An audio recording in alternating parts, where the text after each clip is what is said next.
নমস্কার, সুরজিৎ মান্না ক্রিয়েশনস চ্যানেলের পক্ষ থেকে তোমাদের সবাইকে সুস্বাগতম। আশা করি তোমরা সকলে ভালো এবং সুস্থ আছো। আমি তোমাদের জন্য এই ভিডিওটিতে তুলে ধরছি 2025 সালের উচ্চ মাধ্যমিক পরীক্ষার্থীদের জন্য এবিটি টেস্ট বা 2024-2025 ইতিহাসে যে সমস্ত পেজগুলো রয়েছে তার মধ্যে আমি এই ভিডিওটিতে তুলে ধরছি এসি 413 নম্বর পেজ, অর্থাৎ ইতিহাসের লাস্ট সেটে অর্থাৎ লাস্ট পেজের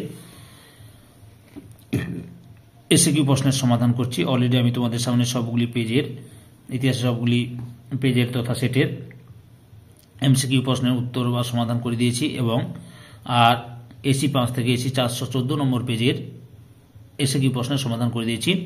তোমরা ওই ভিডিওগুলি দেখতে চাইলে আমার চ্যানেলের প্লে লিস্টে গিয়ে দেখে নাও, না হলে এই ভিডিওর ডেসক্রিপশনে তার লিঙ্ক দেওয়া থাকবে, ওখানে ক্লিক করে দেখে নিতে পারো। এছাড়া আমার চ্যানেলের মাধ্যমে তোমরা জানতে পারছো Bangla, political science, geography, education, philosophy, nutrition, home management and resource, family resource management, তারপরে রয়েছে পরিবেশবিদ্যা, বায়োলজি তথা জীববিদ্যা এবং স্বাস্থ্য ও শারীরিক শিক্ষা অর্থাৎ physical and health and physical education, এই সমস্ত বিষয়ের সম্পূর্ণ সমাধান পাচ্ছ। আলোচনা শুরু করছি। 2 দাগে নিম্নলিখিত প্রশ্নগুলির সংক্ষেপে উত্তর দাও। বিকল্প প্রশ্নগুলি লক্ষণীয়। প্রথম প্রশ্ন, মুক্তদ্বার নীতি এর প্রবক্তা কে ছিলেন? উত্তর, মুক্তদ্বার নীতি এর প্রবক্তা হলেন জন হে।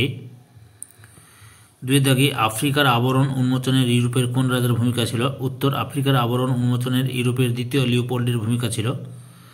3 নম্বর প্রশ্ন, on the origin of species গ্রন্থটি লেখকে? উত্তর, on the origin of species গ্রন্থটি লেখক হলেন চার্লস ডারউইন। অথবা ফিনান্স ক্যাপিটাল গ্রন্থটি কার লেখা? উত্তর, ফিনান্স ক্যাপিটাল গ্রন্থটি লেখক হলেন হিলফার্ডিং। 4 নম্বর প্রশ্ন, কোড কর্নওয়ালিস কি? উত্তর, গভর্নর জেনারেল লর্ড কর্নওয়ালিস কর্তৃক প্রবর্তিত প্রশাসনিক ও বিচার বিভাগ ও সংস্কারগুলি একযোগে কর্নওয়ালিস কোড নামে পরিচিত। এই কোডে সরকারি কর্মচারীদের নিয়মানুবর্তিতা ও নৈতিক চরিত্রের উপর গুরুত্ব দেওয়া এবং কোম্পানির কর্মচারীদের রাজনৈতিক শাখা এবং বাণিজ্যিক শাখা এই 2 ভাগে বিভক্ত করা হয়েছিল।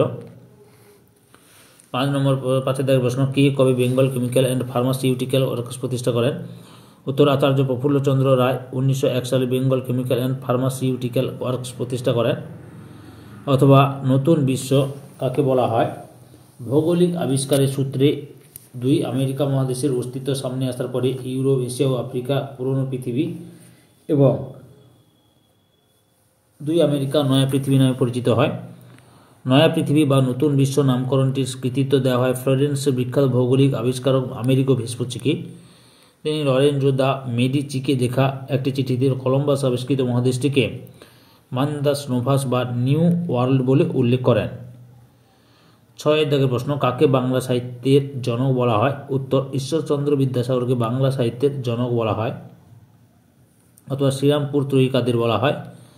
উত্তর, উইলিয়াম কেরি, উইলিয়াম ওয়ার্ড এবং জোশুয়া মার্শম্যান এই 3 জন মিশনারিকে একত্রে শ্রীরামপুর ত্রয়ী বলা হয়। 7 দাগের প্রশ্ন, 3 আইন কি, এটি কবে পাস হয়? উত্তর, ব্রাহ্ম সমাজের আন্দোলনের ফলে 1872 খ্রিস্টাব্দে ব্রিটিশ সরকার অ্যাক্ট 3 বা 3 আইন পাস করে এবং তার দ্বারা বাল্যবিবাহ, বহুবিবাহ প্রভৃতি সামাজিক কুসংস্কারগুলি নিষিদ্ধ করা হয় এবং বিধবা ও অসবর্ণ বিবাহকে স্বীকৃতি দেওয়া হয়। 8 দাগের প্রশ্ন, দেবেন্দ্রনাথ ঠাকুর কাকে ব্রহ্মানন্দ উপাধি দিয়েছিলেন? উত্তর, মহর্ষি দেবেন্দ্রনাথ ঠাকুর কেশবচন্দ্র সেনকে 1862 খ্রিস্টাব্দে ব্রহ্মানন্দ উপাধি দেয়। অথবা কুওমিংতা দলের প্রতিষ্ঠাতাকে? উত্তর, কুওমিংতাং দলের প্রতিষ্ঠাতা সান ইয়াতসেন। 11 নম্বর প্রশ্ন, মিরার ষড়যন্ত্র মামলায় অভিযুক্ত 2 জন বিদেশি অভিযুক্তের নাম লেখো। উত্তর, মিরার ষড়যন্ত্র মামলায় অভিযুক্তদের নাম হলো Philip spat, Benjamin Francis Batley. অথবা সিমলা ডেপুটেশন বা সিমলা দৌত্য কি? উত্তর, মুসলিম নেতা আগা খান নেতৃত্বে 35 জন ধনী অভিজাত মুসলিমের এক প্রতিনিধি দল 1906 খ্রিস্টাব্দের 1 অক্টোবর বড়লাট লর্ড মিন্টোর সঙ্গে দেখা করেন এবং মুসলিম সম্প্রদায়ের স্বার্থ রক্ষার দাবি জানিয়ে একটি স্মারকলিপি জমা দেন। এটি সিমলা দৌত্য বা সিমলা ডেপুটেশন নামে পরিচিত। 10 নম্বর প্রশ্ন, ভারতীয়রা সাইমন কমিশন বর্জন করেছিলেন কেন? উত্তর, সাইমন কমিশন ভারতে আসে হবে 1927 খ্রিস্টাব্দে। তখন ভারতের গভর্নর জেনারেল ছিলেন লর্ড আরউইন। এই কমিশনকে হোয়াইট কমিশন বলা হয় কারণ এখানে সমস্ত সদস্যরা সাদা চামড়ার মানুষ ছিলেন। কোনো ভারতীয় প্রতিনিধিকে এই কমিশনের সদস্য হিসেবে না নেওয়ায় ভারতীয়রা এটিকে বয়কট করেন? 11 নম্বর প্রশ্ন, মুসলিম লীগের লাহোর অধিবেশনের গুরুত্ব কী? উত্তর, 1940 খ্রিস্টাব্দ সালের 22 থেকে 24 মার্চ অনুষ্ঠিত মুসলিম লীগের লাহোর অধিবেশন ছিল ভারতীয় উপমহাদেশের ইতিহাসে একটি গুরুত্বপূর্ণ ঘটনা। এটি ভারতের মুসলমানদের জন্য একটি পৃথক আবাসভূমির দাবিতে একটি গুরুত্বপূর্ণ মোড় চিহ্নিত করে এবং পাকিস্তান সৃষ্টিতে গুরুত্বপূর্ণ ভূমিকা পালন করে। তারপরে 12 নম্বর প্রশ্ন, ক্যাবিনেট মিশনের 3 জন সদস্যের নাম লেখো। উত্তর, ক্যাবিনেট মিশনের 3 জন সদস্য হলেন 1 নম্বরে sir Pethick Lawrence, 2 sir Stafford Cripps, 3 A V Alexander. অথবা দ্য গ্রেট ক্যালকাটা কিলিং বলতে কী বোঝায়? উত্তর, 1946 সালের 16 আগস্ট ডাইরেক্ট অ্যাকশন ডে-তে কলকাতার জনগণের একটি অংশ তাণ্ডব অগ্নিসংযোগ লুটপাট ও হত্যাকাণ্ডে নেমেছিল। প্রায় 5,000 মানুষ নিহত এবং 15,000 আহত হয়। পরিস্থিতি মুসলিম লীগ দ্বারা উৎসাহিত হয় এবং ব্রিটিশ প্রশাসন অচল হয়ে পড়ে। এই পর্বটি গ্রেট ক্যালকাটা কিলিং নামে পরিচিত। 13 দাগের প্রশ্ন, সম্মিলিত জাতিপুঞ্জের প্রথম মহাসচিব কে ছিলেন? সম্মিলিত জাতিপুঞ্জের প্রথম মহাসচিব ছিলেন ট্রিগবে হ্যাবডেন লি। 14 নম্বর প্রশ্ন, পঞ্চশীল কি? উত্তর, 1954 খ্রিস্টাব্দে ভারতের প্রধানমন্ত্রী জওহরলাল নেহরু ও চীনের প্রধানমন্ত্রী চৌ এন লাই ভারত ও চীন সম্পর্ক নির্ধারণের ক্ষেত্রে 5টি নীতি অনুসরণ করে যে চুক্তিতে উপনীত হন তা ভারত চীন পঞ্চশীল চুক্তি নামে পরিচিত। অথবা কে আমেরিকার ফাল্টনে ওয়েস্টমিনিস্টার কলেজে বক্তৃতা দিয়েছিলেন? 1946 সালের 5 মার্চ ব্রিটিশ প্রধানমন্ত্রী চার্চিল ওয়েস্টমিনিস্টার কলেজে বক্তৃতা দিয়েছিলেন। 15 নম্বর প্রশ্ন, অপারেশন সার্চলাইট কি? উত্তর, 1971 খ্রিস্টাব্দে পশ্চিম পাকিস্তানের জেনারেল ইয়াহিয়া খান পূর্ব পাকিস্তানের সামরিক গভর্নর টিক্কা খানকে বাঙালি নিধনের নির্দেশ দেন। উল্লেখ্য, পশ্চিম পাকিস্তানের এই সরকারি নির্দেশ অপারেশন সার্চলাইট নামে পরিচিত। 16 নম্বর প্রশ্ন, তৃতীয় বিশ্ব কি?